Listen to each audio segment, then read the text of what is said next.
Welcome to That's Good Sports. Broncos versus Detroit Lions game breakdown preview special edition in your face. Let's kick their ass football game analysis dude boy program. Today, like I said, I'm breaking down the entire Broncos Lions game. Let's do it.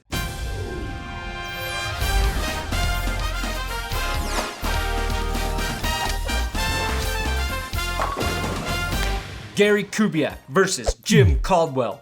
Begin! This is actually an interesting coaching matchup in my opinion. First, Jim Caldwell knows Peyton Manning much better than Gary Kubiak, as he was Peyton Manning's quarterback coach from 2002 to 2008 and head coach from 2009 to 11. Like Kubiak, Caldwell had a short stint in Baltimore as their offensive coordinator, and he was at the helm when the Ravens beat the Broncos in double overtime in a playoff loss a couple years ago. Caldwell and Kubiak have won Super Bowls, but never as a head coach. In this matchup, I have to give the advantage to Caldwell after all of those sleepless nights he and Manning must have spent together in Indianapolis. 1 point, Detroit. Another disadvantage the Broncos face heading to Ford Field is that this is the home opener for the Lions. That's 2 home openers in a row for the Broncos to play on the road. In addition to what will most likely be a fired up crowd, the Lions are a talented team who've started the season 0-2, and after they play Denver, they're facing the Seahawks and Cardinals, which means they desperately need a win against the Broncos, or they could easily start this season 0-5. I give Detroit a full point for home field advantage and sheer desperation. Peyton Manning versus Mathew Stafford. Begin.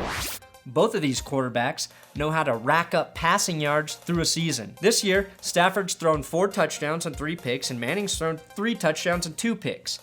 Peyton and Mathew are struggling as both QBs seem to be dealing with protection issues from their offensive lines. I'd call this position a tie, but right now Stafford is really banged up, and he'll be playing against one of the best pass rushing defenses in the league. I'll give Manning a half a point. Now, this may come as a surprise to some of you, but Sunday night, we will be treated to watching 2 of the worst rushing attacks in the league battle it out. Despite having very capable running backs with Ronnie Hillman, CJ Anderson, and Detroit's Joique Bell and Amir Abdullah, neither team has made any headway on the ground this season. Mathew Stafford is Detroit's second leading rusher with 19 yards. That's 3 ahead of Bell. So far this season, the Lions have accumulated 107 total rushing yards, but the Broncos aren't much better with only 130. That number could be 131, but Peyton Manning has -1 rushing yards on the season. This is so embarrassing and pathetic that I actually dock both teams 1 point in this category until someone steps up in the fucking running game. Right now on Pro Football Focus, the Broncos and Lions offense rank as the 29th and 30th best in the league. Here's what sucks for both teams heading into this game. The weakness on each line plays to the strength of the opposing defense. The Broncos are the second worst run blocking team in the league right now, and Detroit is the 4th best against the run. The Lions are the 3rd worst pass blocking team in the league, and the Broncos are the best pass rushing team in the league. Both lines are awarded 0 points. Wide receivers and tight ends. It makes sense that despite having 2 of the best receivers in the NFL with Calvin Johnson and Demaryius Thomas, that both teams are struggling in the passing game because of the offensive line problems. Since 2011, Demaryius Thomas has had 29 100-yard receiving games and Calvin Johnson has had 32.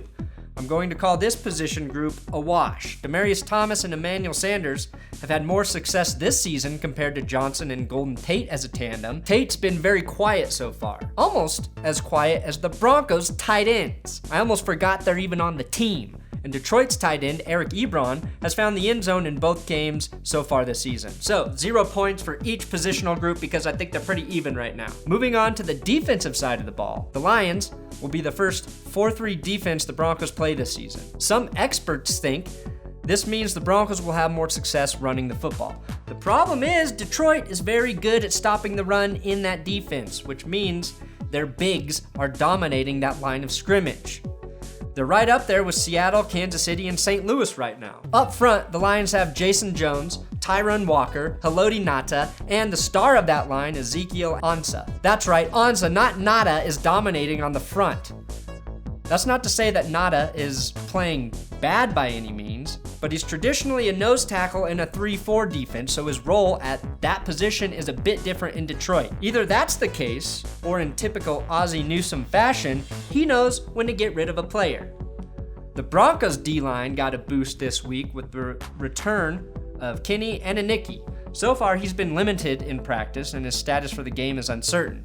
Right now, the Broncos defensive line is holding their own with a 5-man rotation of Sylvester Williams, Darius Kilgo at the nose, and Antonio Smith, Malik Jackson, and Vance Walker on the ends. Sylvester Williams had the best performance of all the linemen against the Chiefs, but I'm going to give the edge to Detroit here because they have more depth on the line. Half a point for the Lions. We already know the Broncos have the best linebacking crew in the NFL. Now, some may attempt to debate that statement, but whoever would do that is stupid. Brandon Marshall and Danny Trevathan had a bit of a rough day against Kansas City, trying to cover Jamal Charles and Travis Kelce at times, but we know Marshall came through when it mattered most at the end of the game with that forced fumble on Jamal Charles. The Lions have Tahir Whitehead, no, he doesn't need to be popped, Stephen Tulloch, and DeAndre Levy, who has yet to play this season with a hip injury. These guys are good against the run, but are a bit of a liability in pass coverage with Levy not in the lineup. Look for Peyton Manning to find the passing lanes he loves in the short field against these guys with his tight ends and slot receiver Jordan Norwood. Broncos get the full point here. Moving on to the secondary. And again, the Broncos have a tremendously talented group of guys back there. Their third corner, Bradley Roby, could be a starting corner on pretty much any team in the NFL right now. TJ Ward returned last week, and despite being effective as a run stopper, Ward was dismal in pass coverage. But that's nothing new. The Lions have a strong safety who is arguably their best defensive player in James Ihedigbo. Ihedigbo. God, I love his last name. Ihedigbo. Really makes you feel like you've accomplished something after saying it. Ihedigbo is a physical run-stopping machine. The difference between him and Ward is he's accountable in pass coverage. The rest of the secondary is underperforming. Rasheen, I've been in the league 13 years, Mathew, and Darius Slay may have a hard time covering Emmanuel Sanders and Demaryius Thomas. I like the Broncos' advantage here and give Denver a 1-point advantage in the secondary. Special teams. And this is a fun matchup. We have our former Golden Boy, Matt Prater, battling our newer, I will never hide in a La Quinta Inn kicker, Brandon McManus, who is arguably our most valuable player right now. McManus, with his 3 field goals above 50 yards, is ranked number 1 in Pro Football Focus for place kickers. Britton Colquitt is playing really well again, and the Lions punter is not. Golden Tate can be a dynamic kick returner for Detroit, but the Broncos have the edge here with a full point going to Denver. As we look to the point totals right here, the Broncos reign superior with a full point advantage. And that's after I docked both teams a point.